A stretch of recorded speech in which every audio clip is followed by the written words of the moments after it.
Today I'm going to show you how you can fix invisible WhatsApp notifications in the LENOVO Tab E10.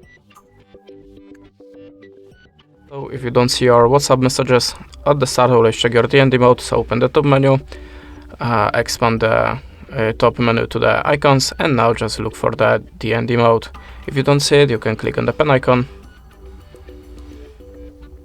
and look for the Do Not Disturb mode icon. You can switch it to the upside, and now make sure that you have this feature deactivated like here, because sometimes you can miss it and just enable it by the misclick.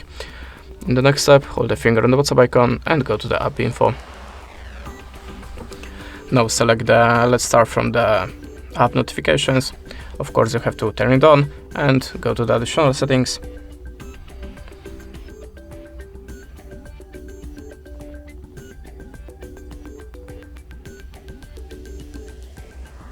Now check that you have activated high priority notifications here and here, like here.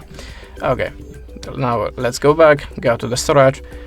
Before that, make the backup of your WhatsApp messages and start from the clear cache. If you still don't have your alerts, try to clear data from your application. After that, you have to log in again to the WhatsApp and check your messages. In the next step, try to reset your network settings. So open the settings, swipe down to the system and choose the reset options. Choose the LAN mobile and Bluetooth and tap on the reset settings. And the last step, try to upgrade your system. So go to the system, select the About tablet, and now just choose the system updates. If you have any, just install it and check for your messages again. That's it. Thanks for watching. Leave us a like, recommend, and goodbye.